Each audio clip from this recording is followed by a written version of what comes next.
Shalom to Steve Greenberg, Chairman of the Conference of Presidents. Toda rabah, shalom to you. It's nice to be here. So we're here at the important gathering in Jerusalem, but before this gathering, before what's going on this week, an important visit, a tour in the Middle East. So we had, every year before we come to Jerusalem, we consult with our State Department, our government, the Israeli government, about where we can go in the world that might have an impact on the things we care about. So this year, we were given the impetus to take this trip from those conversations to two countries, Turkey and Egypt. So those were the two countries we visited. We were in Turkey first. We spent a full day with the Turkish Jewish community, very good community, very solid community. Demographics aren't great.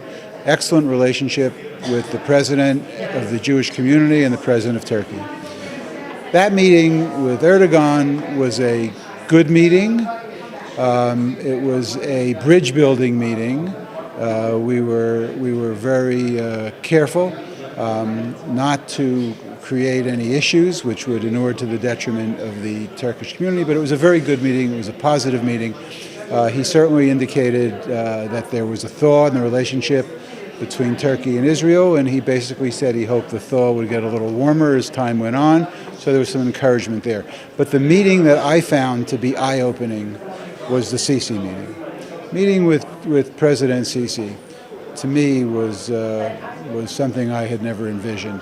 He was overtly clear about the strong ties between Israel and Egypt, about what's going on the border, both in terms of air and on the ground, what he envisions in the future. And not too long ago, I was here with a group of Greek Americans, and we met with the Prime Minister, and then we traveled to Cyprus and Greece, and you know that there's this tripartite meeting that occurred. And when we said to President Sisi, you know about this potential Eastern Mediterranean alliance, we're hoping, he said, no, don't hope, I'm in. That was the kind of meeting we had with him. They were open to us. It was clear that it was very important to them that we had come, and they were overly gracious. So I would say in encapsulating, number one, Turkey meeting was good.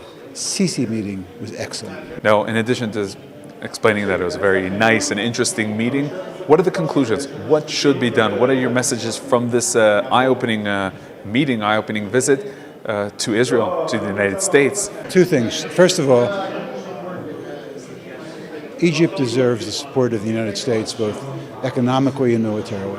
We all know what the economy of Egypt is like, and while obviously the administration, I think, in terms of the relationship is great, they do have their own problems, and both countries should do whatever we can to help ensure that there is a firm basis for the Sisi government to continue. And also, I think it would be very important for our administration, that means for the American administration, to welcome President Sisi at some point to the United States, just so that the world can see that there is the kind of feeling, and that would be a major boost for them. Now, in terms of the experience, did you feel some sort of danger? Look, of course, before we came on this trip, my children weren't overly excited about it. In Turkey, we were, in both countries, we had a lot of security. In Egypt, the government was unbelievable. They really did everything, and the security was serious. I never felt, I was never afraid. It was, we understood where we were, we understood what the rules were, and we abided by them. So if you do that, there's never a problem. And did they also refer to the Palestinian issue, or is that not a big issue nowadays? The issue came up in both places, but I wouldn't say it's the main issue. There is a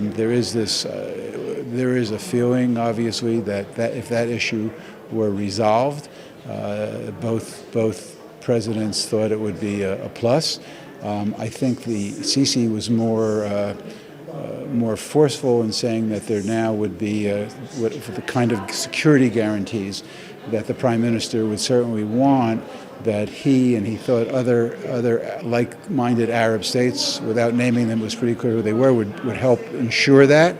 and perhaps he was suggesting that there was a opening of using this new relationship as a way of perhaps having the negotiations in a different direction they have been in the past. And generally speaking, there's a feeling of disappointment from the United States of America? Certainly, I just had a conversation with somebody here in the room about, and I don't want to not answer your question, I'm going to answer it. But there are people here sometimes who feel, that nobody is saying anything favorable. But the problem is, I haven't heard anybody in these two countries we visited or here basically say that our country's lack of involvement and the creation of a vacuum is positive. So the answer to your question is that we heard the same thing, both in Turkey and in Egypt, that when the United States doesn't assert itself, which it is, forgive me, I love Israel, I do, but America, I think, is perhaps the greatest country in the history of the world. We have a great, it's a great experiment, it's ongoing. We're a superpower that should be exerting our whatever assets we have, and when we don't do that, and that was the message we got from both. They really would like there to be a closer relationship between what's going on in this part of the world and the United States of America. That was clear. Steve Greenberg, Chairman of the Conference of Presidents, thank you very much for joining us. Thank you very much.